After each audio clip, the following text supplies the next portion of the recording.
Dzień dobry, nazywam się Jacek Stanisławski, witam Cię w podcaście Marketing Prawniczy w Praktyce. Tę audycję nagrywamy w agencji marketingowo-doradczej Twojej Stanisławski. Od 13 lat wspieramy wymagające kancelarie i firmy doradcze w obszarze strategii, brandingu, projektów online i stałej obsługi marketingowej. Jeśli chcesz dowiedzieć się, co możemy zrobić dla Ciebie, zapraszam na stronę tomczek-stanisławski.pl. Zanim przejdziemy do rozmowy z dzisiejszym gościem, przypominam, że 11 i 12 marca w Poznaniu odbędzie się konferencja Legal Market Day. W tym roku przygotowaliśmy sporo nowości. To m.in. Demo Day, czyli dzień poświęcony wyłącznie technologii, Wines Ups and Tapas, wieczorne spotkanie networkingowe oraz oczywiście pełny dzień konferencyjny w nowej formule przy 8-osobowych stołach. Demo Day będzie dostępne dla wszystkich chętnych i odbędzie się w formule no show fee. Zapłacisz tylko wtedy, jeśli się nie pojawisz. Wine Ups and Tapas i dzień konferencyjny to propozycje wyłącznie dla osób zarządzających kancelariami i firmami doradczymi. Pełną listę prelegentów, tematów i stale rosnące grono moderatorów znajdziesz na legalmarketday.com. Naprawdę zachęcam do udziału. Na dzień konferencyjny mamy tylko 200 miejsc. I to nie jest zagrywka marketingowa, tylko realne ograniczenie wynikające z nowej formuły wydarzenia. Ponad połowa miejsc jest już zajęta, więc wiesz, co należy zrobić. Moim dzisiejszym gościem jest Shaun Jardine, prawnik, który w przeszłości zarządzał ponad 200-osobową kancelarią w Anglii. Od kilku lat zajmuje się wdrażaniem w kancelariach value-based pricing, czyli wyceny usług opartej na wartości dla klienta. W dużym skrócie, nie sprzedajesz czasu, tylko wartość. Wiem, brzmi kosmicznie, ale działa. Shaun jest także autorem książki Ditch the Billable Hour. Tę rozmowę nagraliśmy dzień po jego wystąpieniu na Legal Market Day 2025. Przyznam, że już wtedy zakładałem, że ten wywiad poczeka na publikację właśnie do stycznia. Tak może wyglądać marketing, czyli długoterminowa gra z długoterminowym planowaniem. Zapraszam do słuchania i komentowania.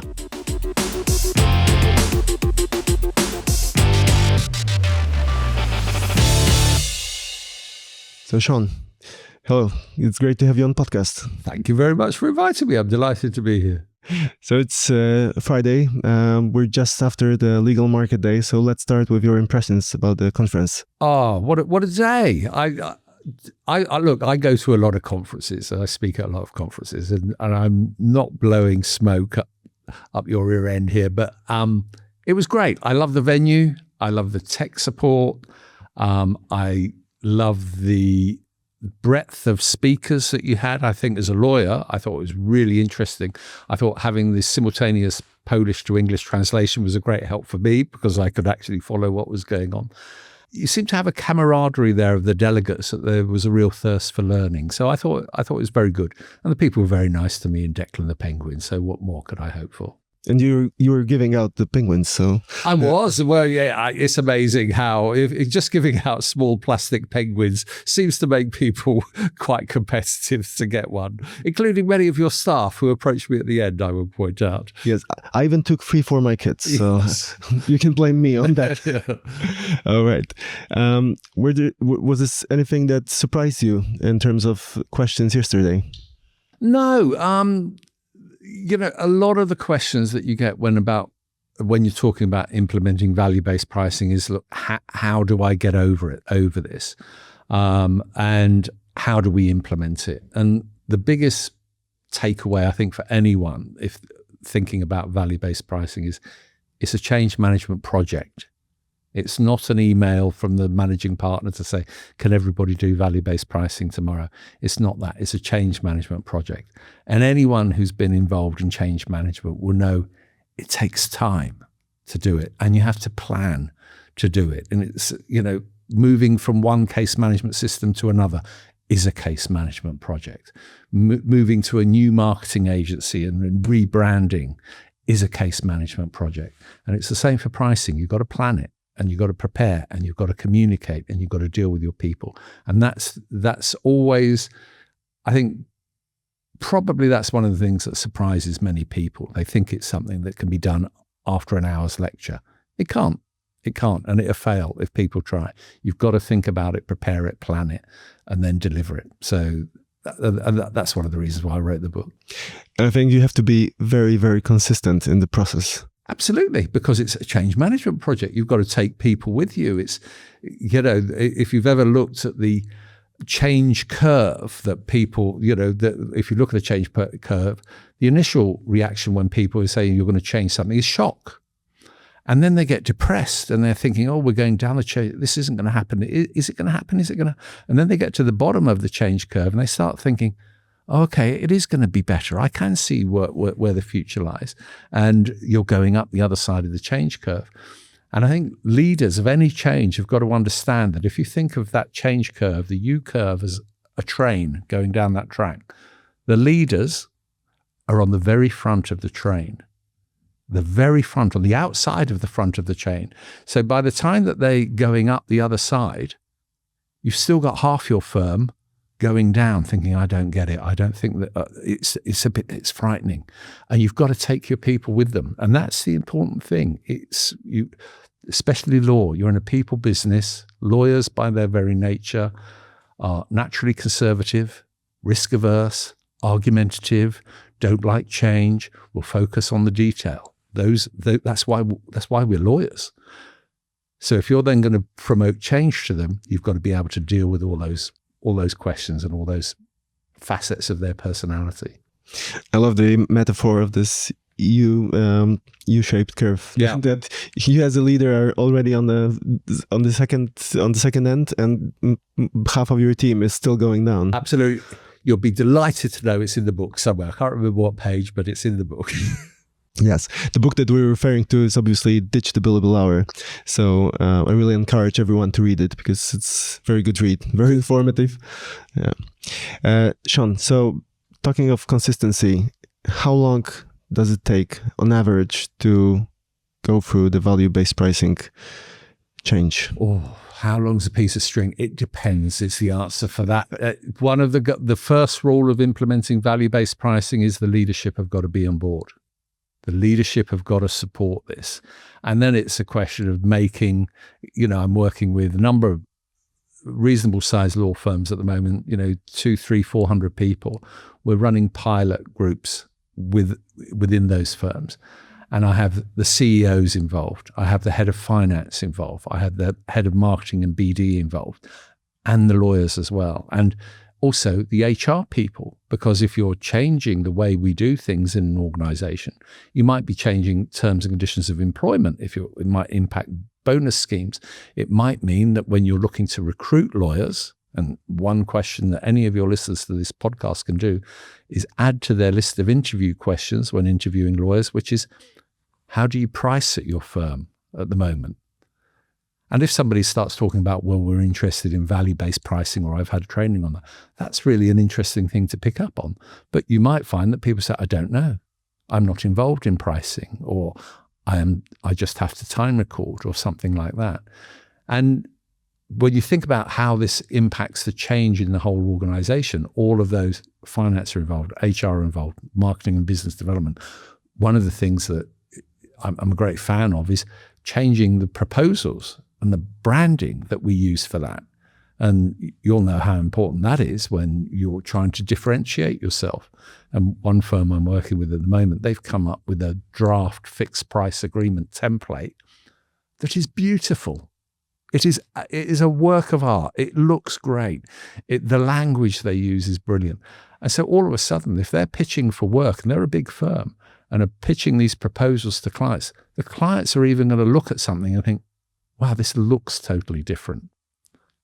And then that's going to get people's attention. So yeah, it's a whole project. But do you have any success stories in terms of that the law firm was really quick to implement the value-based pricing through the whole organization? It's not a quick process. It's not, I'd love to say that a change management process can be undertaken in a matter of months. It can't be. It can be started. You can do a pilot in a matter of months. But if you've got to change the mindset of a whole organization and get people on board, that can take years to really embed the change. And some friends of mine in Perth, Western Australia, they have been implementing value-based pricing now for 6 years. And they have completely ditched time recording. Their lawyers, when they recruit them, they are amazed that they're going to join a firm where they don't do time recording. And then the new lawyers that join the firm have to be trained as part of their induction process. We're talking about, this is how we do things around here. It's a bit different. It will be, you're not going to price your own work in isolation. You're going to have to put your proposal to a value council. And the value council meets Monday, Wednesday, Friday. And they will look at your proposal and they might say, even if you're an equity partner in that firm, sorry, your pricing's wrong. You've got to charge more. So this applies to the 2 eyes on every price rule. 2 eyes on every price, absolutely. And as I say, this particular firm have a council, and the members of the council change. Lawyers are encouraged to be trained to sit on the council. So you might have an associate lawyer in a law firm pricing a partner's work and saying, why are you charging this? Should you be charging more? Why have you decided that that's the right price? We think that's too cheap. We think you ought to up your prices. And the beauty of that as a system is, if I was a commercial litigation lawyer, if you are pricing my work, you're going to be far more bullish about what I should charge than I will be, because I'm the one who's got to speak to the client. And I'll be thinking, I'll have a niggling thought that says, I can't charge that. Oh, they won't go for that. Whereas you'll be saying, no, I think you should. And I've been the second pair of eyes on pricing for lots of law firms and lots of people when I'm working with them on a pilot. And once you empower people to do that, and that's important about empowering people to take these decisions, then you can find that they get enthusiastic about the process and they feel more confident. And this can be at all levels of the organization. Junior lawyers up to partners can be trained to do this. So I have a list of questions that I gathered on LinkedIn and via private messages from lawyers. Some of them were at Legal Market Day yesterday. Some of them weren't. So I suggest we should go through some of these questions. Absolutely. And you'll answer. So let's start with question from Jakub. Do you believe that moving away from cost-based pricing toward value-based pricing could lead to abandoning time recording in law firms? It can, and it has. And I mentioned the firm in Perth, Western Australia, who have abandoned time recording. They don't do it anymore. There's a firm in Hong Kong that do exclusively litigation work who do not time record. Now, for litigators, there'll be many litigators saying, how could that possibly be? How could you ditch the billable hour in litigation? Well, have a look at Kevin Boa's website in Hong Kong, Boa's Law. And in my book, I will concede that there are a number of reasons why you might want to continue time recording, but ultimately, you need to work out what the base price is for doing a piece of legal work. What is the actual cost of doing that?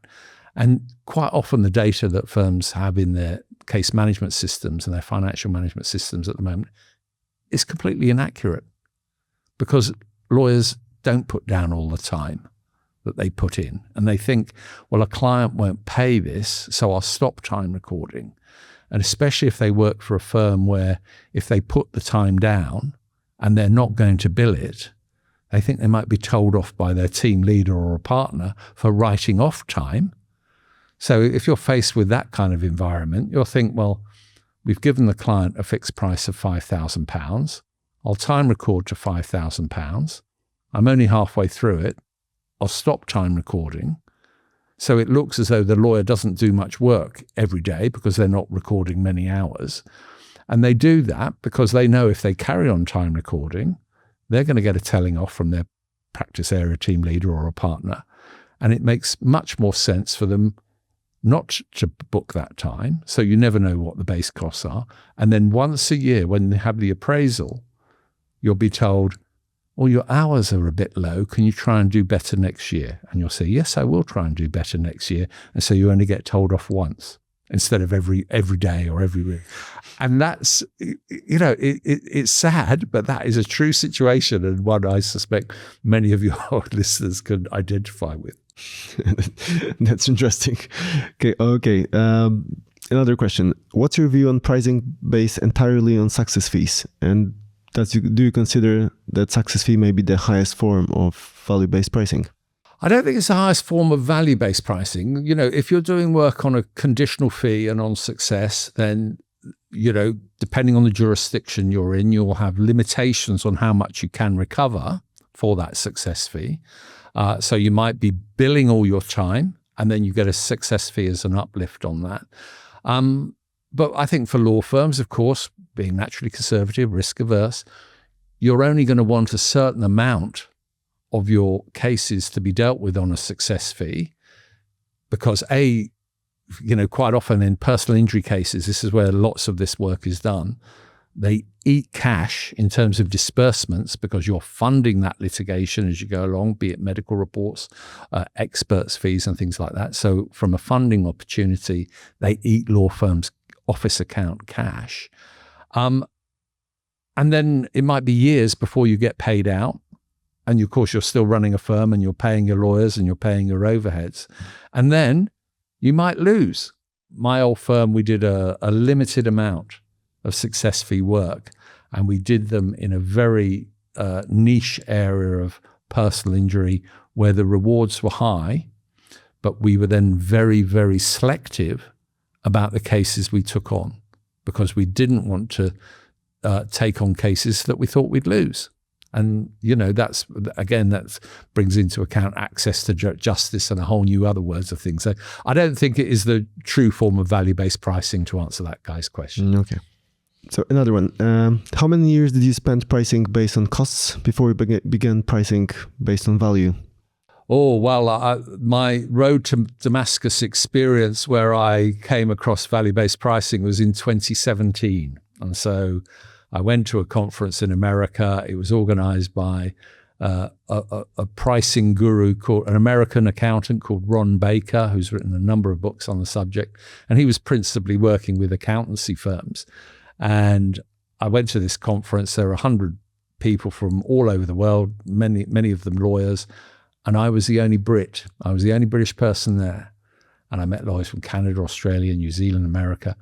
And I kept in touch with them and pestered them for years about how you're doing this, tell me that, et cetera, so that I could then roll that out in my own firm. But up until then, we were pretty much doing time recording, the odd bit of fixed pricing, and sometimes our fixed prices would be what I call hourly rates in drag, which is where we give a client a fixed price and we think, it's going to take us 3 hours. We multiply our hourly rate by 3 hours. That's the fixed price. But that wasn't value-based pricing. We're not actually factoring in any of we were probably leaving thousands of pounds, tens of thousands of pounds of value on the table.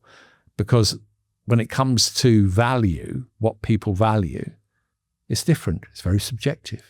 And you and I will value things differently. We will drive different cars. We will have different wristwatches. We will order different wine when we go out for dinner. And we would have different clothing brands that we like. And that's the thing. And the same, because value is complicated and it's difficult to get your head around, lawyers don't necessarily understand what clients value because we don't have those conversations to try and find out. And that's what we've got to do at the beginning of every transaction. Try and find out what the clients value. And there's a second part of this question. How did you translate the success of the entire firm, and which had to accommodate both cost-based pricing and value-based pricing, which is at the same time increasing complexity within the firm? You have to get what I call pioneer penguins in each team. These are the people who are open-minded, who are prepared to give it a go. And people will often say, well, why do you go on about penguins all the time, Shaun? And well, there's a great book called it's written by John Kotter of the Harvard Business School. It's called Our Iceberg is Melting. And it's a fable about some penguins on an iceberg. They have to find a new home. And if they don't, the iceberg they're on is going to explode and the colony is going to die. And in every colony, there's a penguin called No-No who will say, oh, no. That will never work round here. And in every law firm, there are no penguins, people who will say that won't work round here. And when you're doing your pilot, it's very important that you don't have your no penguins involved in the pilot group. We need to take into account what they say outside of the group, but you have to have your enthusiastic pioneers demonstrating that this can work. And once people outside the pilot group see that value-based pricing can work, they'll start saying, I want to get involved now. How is that person getting £2,000 more than they were getting the week before? And the answer might be because they're asking for it, and they're value-based pricing. They're having conversations with the clients, and they're offering the client a service that the client is prepared to pay more for. And once you can demonstrate, when it comes to rolling it out in any organization, you've got to show and celebrate the quick wins and the successes. And you've got to communicate that and make sure that you have a communications plan that will say to your staff, either via emails or via newsletters or via team meetings, that well done, Fred or Frida within the team. They have done X, Y, Z. They have generated more income on this particular matter. And then lawyers, being lawyers, get a little bit competitive, and they'll start thinking, okay, how can I do that then? And that's where you bring your no-no penguins in, and you can demonstrate the concept works. But you appreciate that takes time in an organization to actually prove these concepts, communicate the success, and bring people who are, might be naturally skeptical, bring them on board and want to actually embrace the process. So here's another one. Are there any particular practice areas in which value-based pricing is most effective? I think some of the easier areas are residential conveyancing and private client work, wills, trusts, and probate. And that's because those are areas where members of the public are involved. It's not corporates buying these services. And when you think about it, people don't engage with lawyers every day of the week. Some people will engage in lawyers 3, 4, 5 times in their life. And people don't understand what lawyers do. So you have an opportunity, let's take residential conveyancing, where you can create 3 price service level options to say, well, look, if you're doing residential conveyancing or having a basic will or something like that, I can give you my bronze level service. But you have to scope out what you're doing and what you're getting for that. If you like the silver service, it's different. And if you'd like the gold service, it's different again. And it's naturally more expensive than the bronze service. Now, to do that and scope out gold, silver, bronze service options takes time, takes a change of mindset by the lawyer, but it certainly can be done. And I'm sure that many of your listeners to this podcast will have had clients say to them, God, I would have paid more if you'd returned my call, or I'd have paid more if you could do it quickly, or I'd pay more if you would come to my office and explain some of this. And they don't know that that's something that lawyers could offer. Well, if you put all of this together in your gold service, say for a corporate transaction or corporate litigation, okay, it will be, I will come to your boardroom meetings and I, as the lawyer, will explain to your whole board what our tactics are for this litigation and how it's going. And I will do these updates with you every month or every quarter. I will come to your office and do this. Or I will, in my silver version, I will do it via Zoom. I will join a board meeting and give you this. Or the bronze version might be, I will just give you a note of where we are in the action and you can consider that at your board meeting. Well, the client that you're dealing with might think, I'd love you to come to the board meeting and tell all my board how this is going, because they might think, I don't understand it myself anyway, and I'm having to communicate legalese to my colleagues on the board. And then you can add all these other things. And that's when you create options, when you start creating this, you can do what I call possibility thinking. And you ask yourself the question, what could you possibly include in a gold will service? So if you take, for example, the legend that is David Beckham, the footballer, okay? So if we say, well, if David Beckham came to your law firm and wanted his will prepared, what service would you give him? And the answer is, you'd say, David, I'm quite happy to come to your house. I'm quite happy to meet with you and Victoria together. be happy to meet with your financial advisors. I'd be happy to meet with all the people who deal with your investments. We'd create a structure of making sure that it becomes tax efficient. We'd then talk about what you're leaving in your will to your children and who's going to perhaps be the guardians of the children, who should be the executors of your will. And I'd have meetings with the executors of your will to make sure they know what they're signing up for. I'd meet with the guardians of your children, say this is what you're going to be signing up for the children that are under 18, etc., etc. You do all that. Well, we can design systems for that for people other than David Beckham, because there are clients who are prepared to say, I'd love that service. I'd love that service where you cover every eventuality and think about every eventuality for me, and I'm prepared to pay for that. And then by the same token, you'll have clients that will say, I just like a straightforward mirror will. I want to leave everything to my wife. My wife wants to leave everything to me. And in the event we die together, we just divide it amongst the children equally. I don't need something very sophisticated. That's fine as well. But let's map out what we're doing, different price points, different service levels. It's like airline tickets. Every aeroplane we go on, we get a competent service. We get on at one airport and we get off at the other airport. That's the competent service we get from A to B. What we experience, depending on where we sit on the plane and how much we paid for our ticket, varies. So if you're in economy, what you're going to get. If you're in first class, what you're going to get. And that's what we can do with legal services.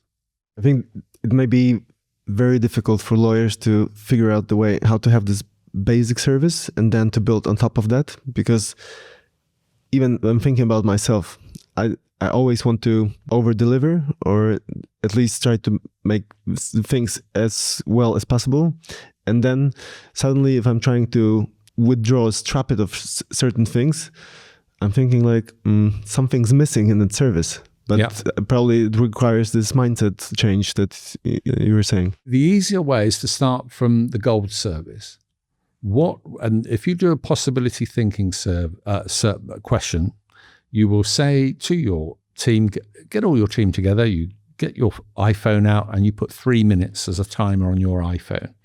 And then you'll say, what could we possibly offer our clients as a gold service in this particular practice area or for this particular type of work? And then you write furiously for 3 minutes and you write whatever pops into your head. You don't qualify it, you just write what pops into your head. So if I give you an example, if I said to you, how could I possibly get home from Poznan today to the Cotswolds? Okay, that's where I'm going. How could I possibly do that? Now, I can tell you the answer is I am going via an aeroplane. But how could I possibly do it? And the answer is I could possibly run, walk, swim, go in a hot air balloon, get a canoe, get a boat. I could rent a horse. I could get a donkey. I could get a skateboard. I could go by train. I could go by bus. I could go by coach. Now, you write possibly. And what tends to happen is when you do an exercise like that, someone will come up with an idea that you haven't thought of, and you think, wow, that's quite different.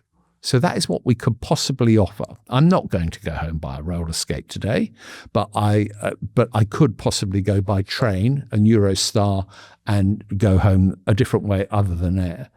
So you do possibility thinking with your people. You'll come up with a list of options. That becomes your gold offering. You strip out a number, that becomes your silver offer, and you strip out some more and it becomes your bronze. And the important thing is for lawyers, you mustn't deliver a gold service for a client that's paying a bronze price. And that is the challenge, where you say to a client, if a client wants to ring you every day, if you're doing a legal transaction and you'll say, part of the proposal is I will update you every week about what's going on. If the client starts ringing you every day, and you say, look, you're on the bronze service, I can give you the gold service where I will update you every day. I'll ring you every day. But you've got to pay for that, because I can't, what you've elected here is the bronze service. You're wanting the gold service and you're not paying for it. And that is called when the matter's going out of scope then. And lawyers don't like to have that conversation. And every survey I do with law firms, one of the surveys we did with your people yesterday for the conference, was saying, are you confident in dealing with matters when they go out of scope? And the answer is no. And that's something we really need to work on, because let's face it, we put our cars in for a service when we think we're going to get a basic service for what we're getting for the car. If they ring up and say, well, you need new brake pads, that's extra. We know that's extra. So we've got to say we're going to pay for that. And we've got to do the same thing. That's really something to think about it during the long walk or many long walks. Okay, so another question. How can you avoid confusion between in-depth cost analysis and truly understand the economic value of problem for the client? Oh, okay. The important thing about value is it's not a formula. Okay, if it were a mathematical formula where I could say, you've got a legal problem, let's apply the formula, the price is X. Value, we need to know what it costs us to deliver a service. But if we are going to value price that service for the value for the client, we need to understand other things like, what are the service standards that the client is expecting? Are they wanting calls every day, or are they wanting calls every week? If it's a sophisticated buyer of property, they might say, look, Shaun, I bought 20 properties. Just tell me when you need the money for exchange. I don't need to know anything else. I trust you to get on with it. If you're a first-time buyer, you might think, I want to know everything that is going on every day. So we've got to understand that clients' attitude to value is different. We've got to make sure that the service we offer is different. And then when we've got the opportunity to do a piece of work, we need to do what I call apply a lawyer scoring matrix to ourselves. And this is where we will ask our lawyers, the second pair of eyes on every price, where we will ask them a number of questions. And it might be, how busy are you? And if your colleague is really busy, you say, well, we need to put the price up then, because you've got loads of work on at the moment. We don't necessarily need this. Is this complicated? Yeah, it is quite complicated, actually. Yeah, we need to put the price up then. Can you delegate this and involve other members of your team? No, I can't, because the client only wants me to deal with it, or there are other reasons why I can't delegate it. Okay, let's put the price up.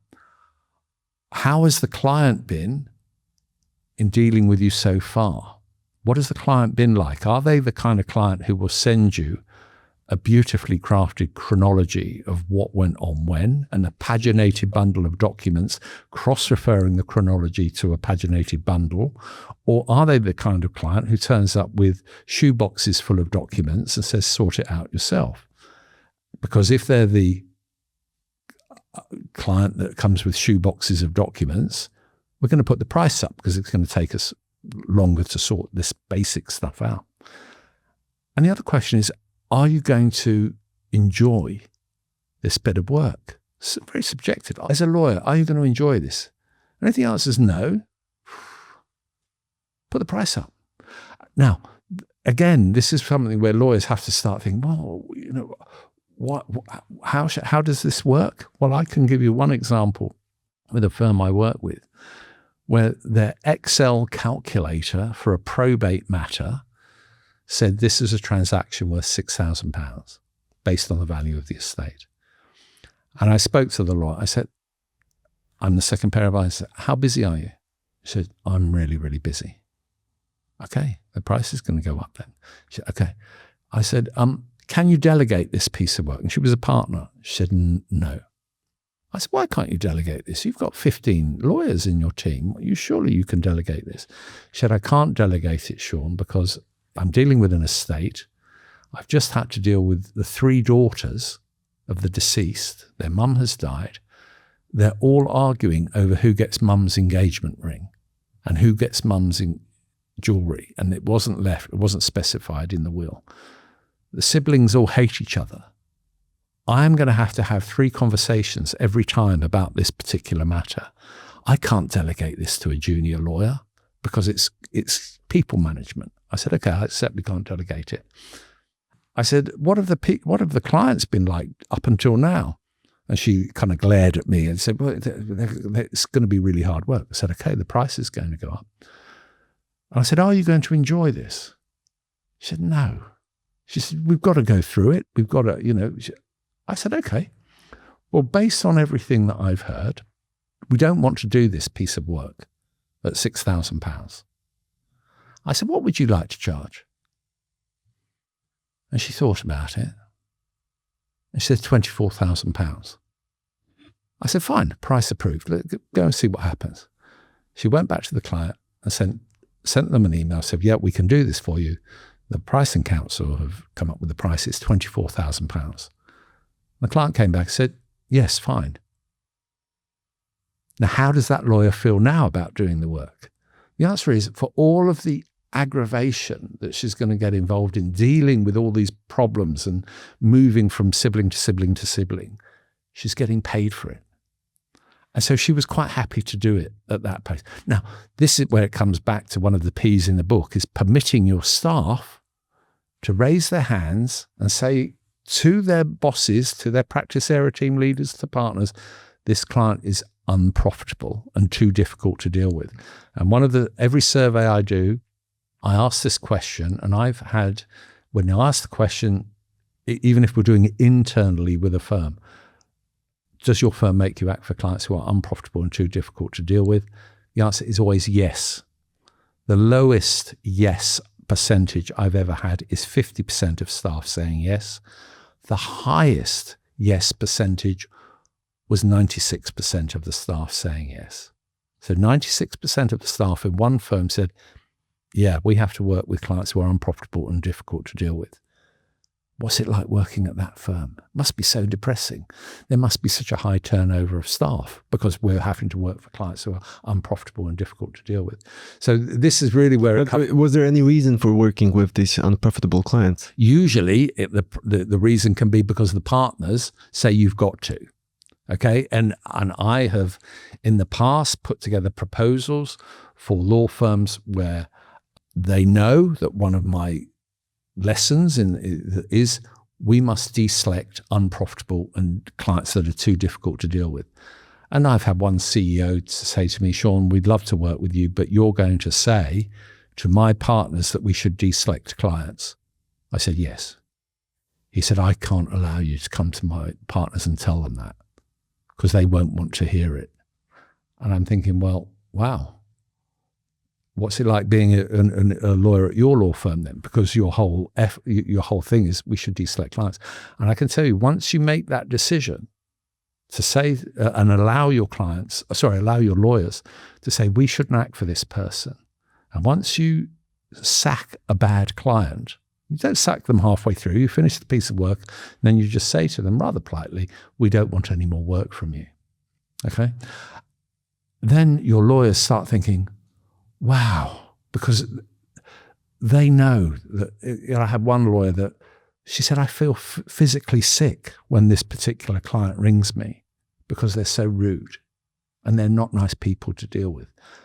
Now, we're in the people business. We're in human capital. Our human capital is our lawyers. They come into the business at the beginning of each day and they leave at the end of each day. It's people business. We've got to look after our people. And we know that any survey you look at, risk of burnout, work-life balance is very important. Well, and law firm leaders have got to take the responsibility to sack clients that are bad. And if you give your permission to people to stick their hands up and say, I've got a bad client, then you will find out, and I did this with one firm that had 36 partners on the away day, and I said, write down the name of 3 clients you'd like to sack. And they did, and I pointed to the first guy, I said, who do you want to sack? And he came up with a brand name, a global brand name. I said, okay. I said, why do you want to sack this global brand? He said, we're their third string lawyers. We only get their rubbish work. They're rude. They're nitpicking. They don't take our advice seriously. They're just not nice people to deal with. And I said in this room of 36 people, how many other people have got this brand on their names to sack? Another 5 hands went up from different areas of the business. And I said, who's the partner that's responsible for this client? And this guy at the front said, oh, it's me. I said, did you know this? He said, no. I said, so what are we going to do about it? The answer is we're going to have a conversation, and we're going to either try and turn them into a good client, or we're going to let them go. Because if you've got a client that is making your lawyers' lives a misery, it's much better for them to go down the road and instruct your competition and make your competition's lawyers' lives a misery, but look after your own people. Very interesting approach. I mean, so this will be the third walk already. Okay. Very long walk. Yesterday you mentioned that we should not rush with creating our proposals, because it may seem to a client that you didn't give it too much thought. But on the other hand, there's a notion on the market that you should answer the request for proposal quickly, because someone may be quicker than you and they will be first to get the job. So which one is true, or is there any conditioning here? I think that speed is bad for pricing. Okay, I'm not a fan of law firms that have conveyancing calculators on their website where you can put in the value of the property you're buying or selling, and it will create a proposal for you immediately. Now, by doing that, all you're doing is removing yourself from having a conversation with the client. You don't know what they value. All you're giving them is a number, and all they've had from you is a number. And so if they're going to compare you with another firm, all they've got is a number. Now, if somebody were to ring me up, and I'm a great fan of what I call a leaky bucket conversation, where you have conversations with clients. If you were ringing me up, let's pretend you're relocating to the UK, and you ring me up, say, hi Shaun, can you give me a price for conveyancing because I'm moving to the Cotswolds? I'll say, yes, certainly. I said, what brings you to the Cotswolds? And you're going to say, well, I'm moving with my job. Oh, okay, fantastic. And where are you going to be living? I'm going to be living in a village called Bloxham, which is on the edge of the Cotswolds. Lovely. Well, and I'd say there's a lovely pub there, the Joiner's Arms. Have you been? Yes, well, of course you've been into the pub. You're going to buy a house in the village. You've visited the pub.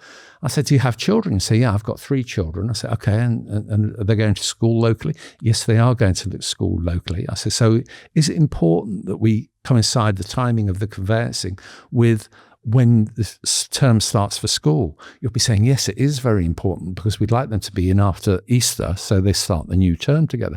Okay, I can do that for you, etc., etc. Now, I have that conversation with you, and then even if I give you a price and I'm a few £100 more, because I've had that conversation with you, you're going to think, well, Shaun really understands my situation. He's mentioned about the kids. He knows about the pub, et cetera, et cetera. I've got confidence, and I have asked you for the work. I said, look, do you want to go ahead? Shall we open a file? I've done an assumptive close at the end of that conversation, say, shall we go ahead now? And you'll be thinking, he gets it. He understands what I'm trying to achieve. And having clients, the most important thing to clients when instructing lawyers is, my lawyer understands my problem. Excel calculator on a website doesn't understand the problem. It just gives you a number. And I've had situations where I've created pricing proposals for clients where I've said, this is what we're doing. This is how we're going to do it. These are the people who will be doing the work, pictures of them with their direct dial contacts and their email addresses. This is what we're not doing. And this is the price we're going to do it. And this is the timescales that we envisage we're going to do this work in. And those timescales reflect back what the client told me they wanted to achieve. I was 100% more expensive than the next nearest law firm, and I got the work. And the client, when they instructed me, said, Shaun, your proposal showed that you'd really thought about our piece of work. And that gave us confidence. So we decided, even though you're the most expensive, we want to go with you. Now, the second firm that I knew, equally competent. They would have done exactly the same piece of legal work. But that's the thing. If we take time to make sure that clients know that we understand their issue, then that's important to clients. And I did one exercise recently with a law firm. We went around the table in the pilot group. And I was saying about speed is bad for pricing. How long does it take you to give a client a price? And in this one firm, the head of the company commercial team said 5 minutes. And I was thinking, wow, that's not good. Because if a client is ringing up saying, I need a piece of commercial work doing, and you're giving me a price within 5 minutes, have you really thought about the consequences of what we're trying to achieve? Have you thought about the service level we've got? Have you had a decent conversation about it? And the answer is no. They're just saying, oh, it's an XYZ contract. I've done loads of those. I'll give you a price in 5 minutes. Well, that's not value-based pricing. That's not understanding what your client is trying to achieve. So that's really why I think speed is very bad for pricing. And one of the war stories I always tend to if you were having an extension built at your house, and I'm a builder, and you say, Shaun, I want you to come around at 4:00 and have a look at the site. I'll talk you through what I'm doing. And I come round to your house, you say, I'm thinking of having an extension here, here, and here. And if after 15 minutes I say, fine, I'll give you a price now, you'd be thinking, hang on, you haven't gone away and thought about it. You haven't measured up. You haven't talked to me about the tiles that I want in the bathroom, or my wife has got very firm views about the kitchen unit she wants. You haven't talked about any of that. But I could give you a price that might be right, but it doesn't give you confidence that I've got it right. And this is why taking time, say, well, look, I need to go away and think about this, put together a proposal that I know is going to work for you, is not going to be a problem. So if I say to you, today's Friday, I'm going to get back to you on Tuesday. Is that okay? If you say yes, that's fine. I'm going to get back to you on Tuesday. Because clients don't always want information immediately. They are prepared to wait for it, and they are prepared to wait for people to give it some real thought and put together a proposal. And if you're putting a proposal based on value-based pricing, does it have to have these 2 or 3 options, or you may go with a single price, but it's based on the value perceived by the client? It doesn't have to have 2 or 3 options. I'm a great fan of creating options. And the reason for that is when we're pricing, we don't know how much a client really wants to pay for something. So if they want a basic service, I can give them a basic service. If they want a gold service, I can give them a gold service. And if you create 3 price points, a client will read and you always lead with your most expensive option on your proposal document. So they read what you're going to do, the most expensive option, and they're going to think, oh, I like that. Oh, and then look at the bottom and think, oh, that's a bit more than I was thinking of paying. They read the silver option and think, oh, okay, I can see what's been taken out. And then they read the bronze option. They go, okay, that's my airline ticket. It gets me from London to Cape Town, but I know I'm sitting in economy. That's okay. And then they go back and read the gold one and think, oh, but I do like some of those features that are being... Now, I've had issues with clients where clients have come back and said, look, I can't afford the gold, but I'd quite like some of these gold features. Can you put that together in a bronze one? And I say, yeah, I'll rejig the proposal and I'll give you another price.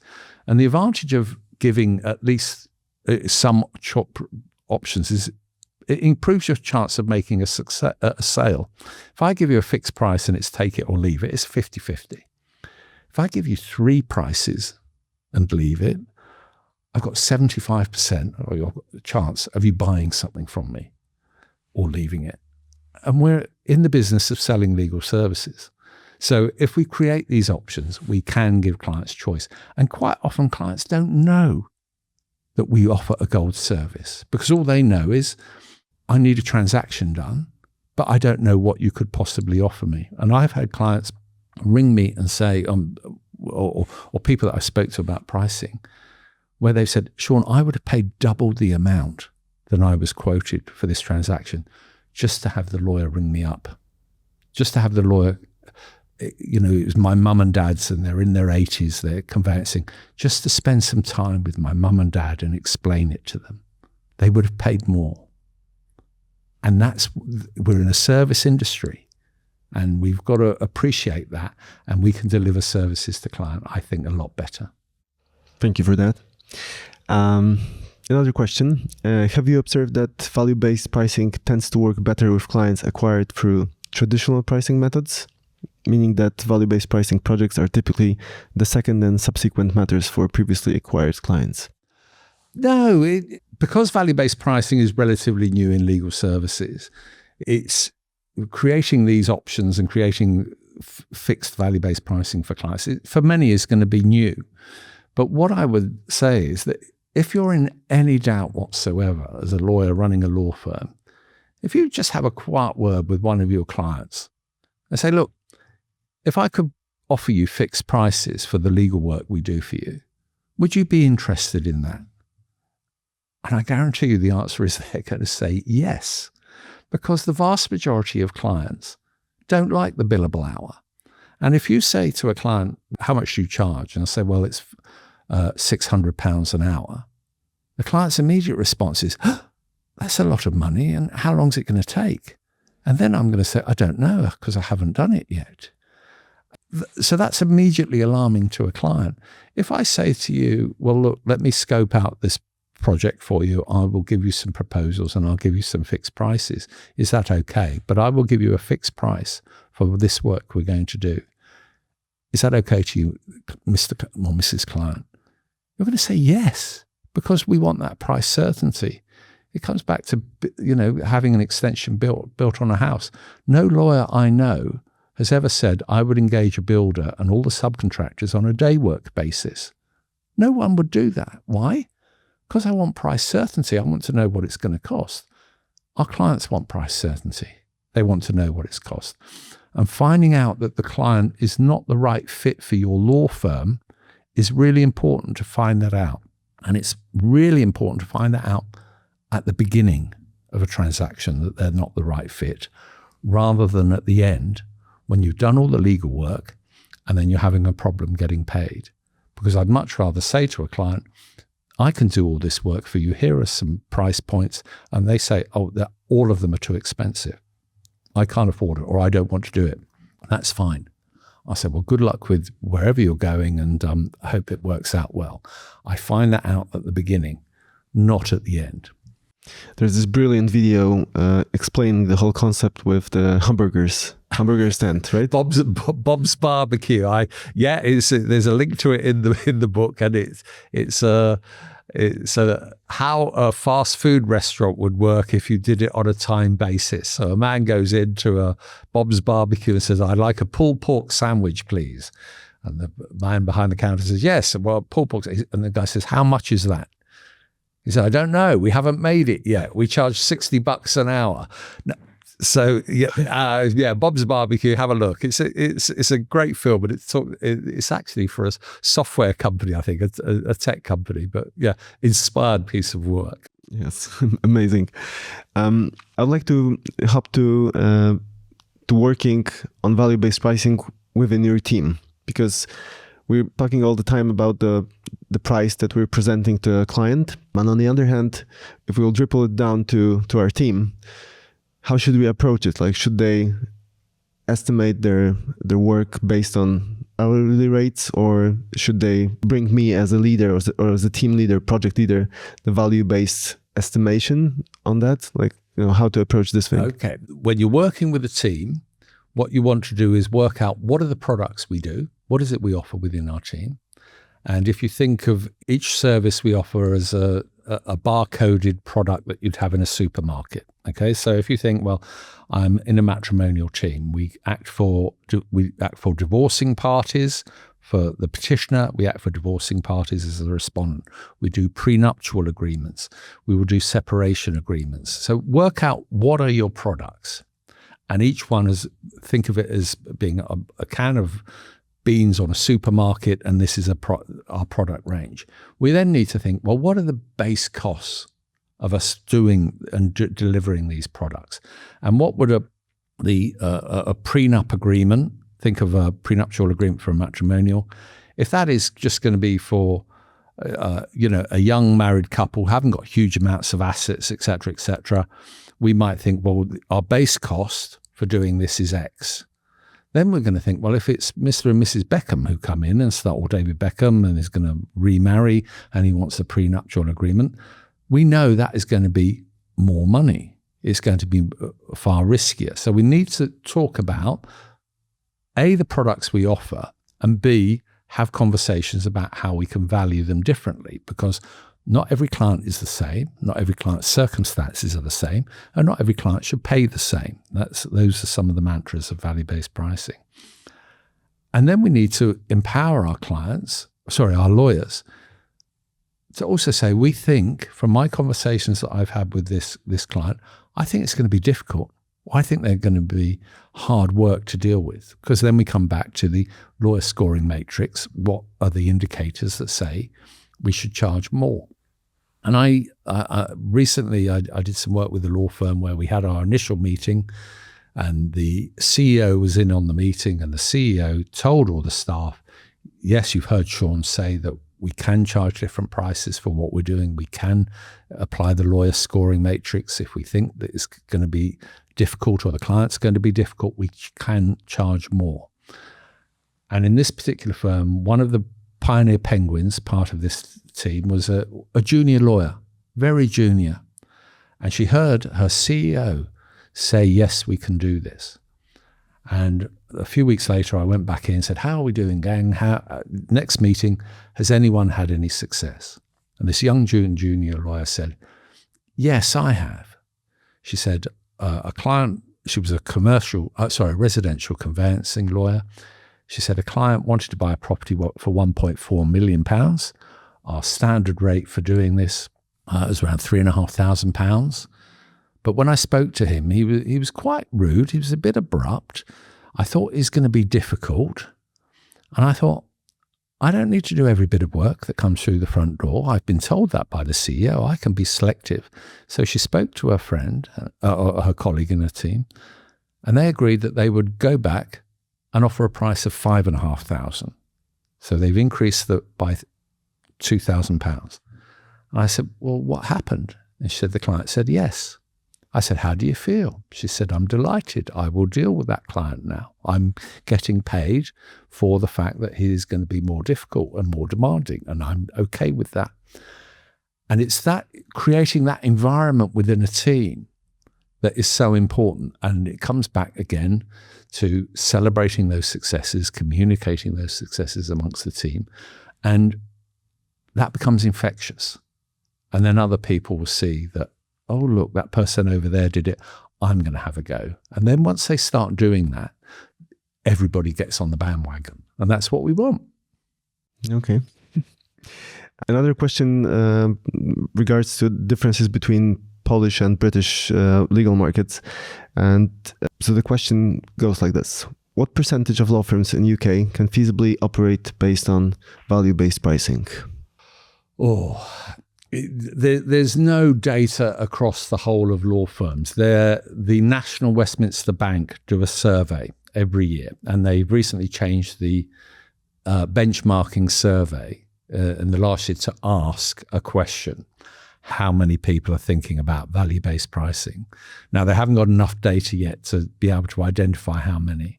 I did attend the results of a survey a couple of years ago where a big software company was doing its state of the financial market, legal financial market. And they were saying, we have surveyed 700 firms, et cetera, et cetera, et cetera.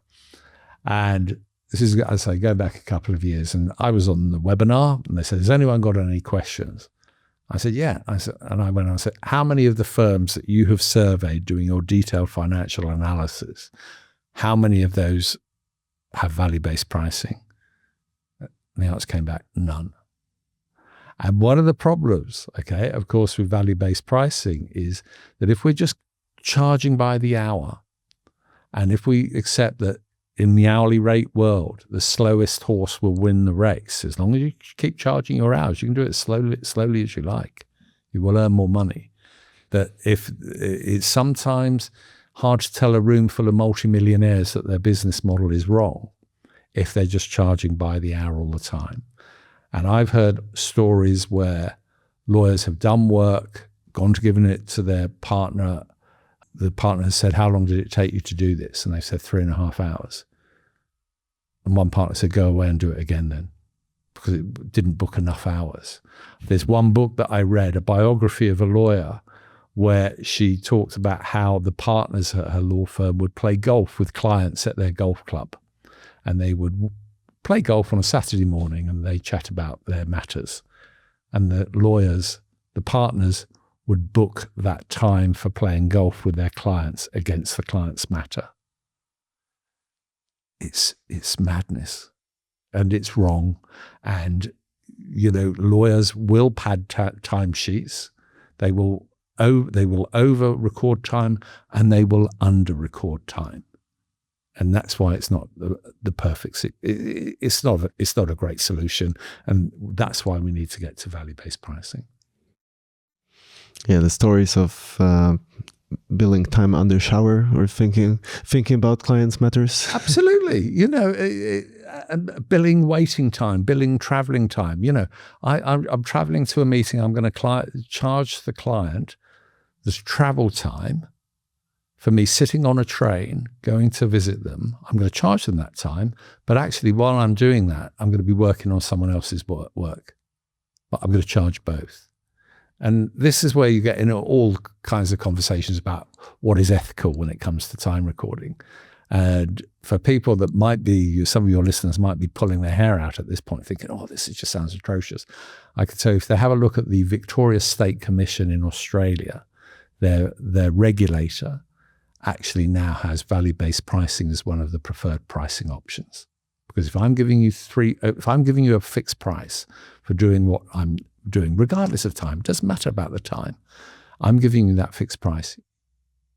We're not going to have an argument over fees. If you say, yeah, I'll pay you £5,000, Shaun, and I invoice you £5,000, that's great. We're not going to have a problem over age debt. I'm not going to have a complaint about the price because you've agreed it up front. And that's where value-based pricing and giving fixed prices can take away such a lot of complaints that compliance people deal with in law firms, because usually at least half of the complaints that compliance might be dealing with is from clients who said, I was never told it was going to cost this much. I was never told you were going to do more hours because it went out of scope. And why don't lawyers do that? Because we're frightened. We don't want to have that conversation with the client. And what we tend to do is do the work anyway. And then at the end, we've got a big bill of work in progress and we send the bill and then we duck and we put our heads down and see what happens. It's not a great business. Not really. So there's one more thing I would like to discuss with you today. Is the very specific group of clients, and these are the in-house counsels. Right. Because when law firm wants to work with bigger businesses, probably there are in-house counsels on the other end of the contract, and how to work with such client, because when both sides are used to hourly billing, that's fine. I mean, status quo, we have status quo and that's it. But what happens when in-house counsel starts asking about value-based pricing and the fixed prices, because they know there's something inherently wrong with billing by the hour? Right. Okay. Lots to unpack there. The first thing is most in-house counsel have come from an environment where they were working in private practice and were used to time recording. They have had to probably fill in many timesheets themselves, and they had to get used to that. And then they perhaps might have decided, I don't want to do this anymore. I want to go in-house. Now, in-house counsel, I've got the utmost respect for in-house counsel because usually they're very small teams. They have got loads of stuff that is going to be dumped on their desk of different matters, which could be commercial matters, could be employment law matters, could be a variety of matters that they perhaps aren't experts in. And then, of course, they have a legal budget that is set by the corporate organization where the chances are there's always pressure on that budget to say, we don't want to pay this amount going forward. Next year, you need to spend less. You need to spend less. And how can they spend less? Well, the answer is they can start saying to their lawyer panel clients, so the law firms that they engage, I need fixed prices from you. And the pressure can come the other way onto that law firm to say, I need you to give me price options. And if a law firm is saying to you, well, I can't do that, well, maybe you need to think about getting another lawyer then, because actually if lawyers are prepared to start thinking differently, and we know they can, the pressure can come from in-house counsel onto law firms to say, I want fixed prices. I want gold, silver, bronze prices. And there might be transactions for that in-house counsel that is, I really do need the gold service on this. I really need to make sure this is right. It might be some of it is, well, we can afford to take a little bit of a risk on this matter. A bronze service will be fine. And quite often you will get corporations and CEOs of businesses saying, look, I wanted my law firm just to do me something, general advice. I didn't need to. I've ended up paying for a gold palace when actually all I wanted was a tent, or something like that. I didn't need this level of detail or whatever. And they don't want to pay for it because they might find they are prepared to take an element of risk. And that's where you can pass down the pressure on legal fees back onto the law firm by saying, I want you to create proposals. And more law firms, as they look at value-based pricing, if you accept that is a differentiator, that becomes one of your unique selling points, you'll be offering those to corporate clients anyway by saying, we can give you these gold, silver, bronze services. We can deliver on speed. It might be you don't need it really, really quickly. It might be you are prepared to wait for 2 or 3 months. Great. Well, I can do a different price. But you have those conversations. So in-house counsel, they're controlling the purse strings. They've got a budget. They've got a need. And now they've got to start understanding how value-based pricing works and then saying to their law firm panels, this is what we want from you. And I think that's going to be quite interesting. I'm looking forward. I'm speaking at a conference later this year of in-house counsel about implementing value-based pricing, because we can apply some pressure client side onto law firms. So watch this space. Yes, I mean, it's very interesting, and I think what may be very demanding of in-house counsels, that they have to switch from their billing by the hour mindset to billing based on value, because otherwise they can't tell what the value will be of the service that they're asking for. Absolutely. And, they know what the outcome is they're trying to achieve. But you have situations now where you have big law firms sending in all their timesheets to their clients so they can scrutinize it. Then the clients have got people scrutinizing the timesheets they've had from the lawyers to say, well, you've put down an hour for this matter here. Our time recording shows that meeting was only 40 minutes. So we want to knock off 20 minutes. And it becomes a complexity tax, really, because I'm now in-house, I'm recruiting people to scrutinize my lawyer's bills because I don't trust them. And that's what it boils down to. I don't trust them. So actually, what could I trust? Agree a price with me up front. £5,000. I know I'm going to get, or £20,000, whatever it is. I'm going to agree a price up front. And that's what you're going to deliver. And when you think about it, if you have a pricing pyramid with loads and loads of lawyers, and a friend of mine, he was the COO of a very big global company. It was going through a big acquisition. And he said, Shaun, I've just sat in a meeting where there were 20 lawyers on a Zoom call, but only 2 of them spoke. And he just said, I think I'm being turned over here on these prices. He said, why can't someone just do a transcript? If all these 20 have to be involved, but I don't know if they do, but assume they do, why can't someone do a transcript and then just circulate the note instead of them all sitting on the call for a couple of hours? Because I know I'm going to get 20 lots of chargeable time booked on that matter. And clients won't accept it. And, this is something that we really need to wake up and smell the coffee. And in-house counsel, I know that you're working with the Polish in-house counsel association, and they could perhaps start pushing back a little bit on the lawyers here. Let's see what happens. Yes, let's see what happens. Shaun, thank you very much for making time. It was a pleasure. And I hope that at least one person will apply all these lessons that you shared today and yesterday at the Legal Market Day. Well, thank you very much for having me. I've really enjoyed my time in Poland, and I'm sure it's not going to be the last time I'm here. Thank you. Yeah, thank you.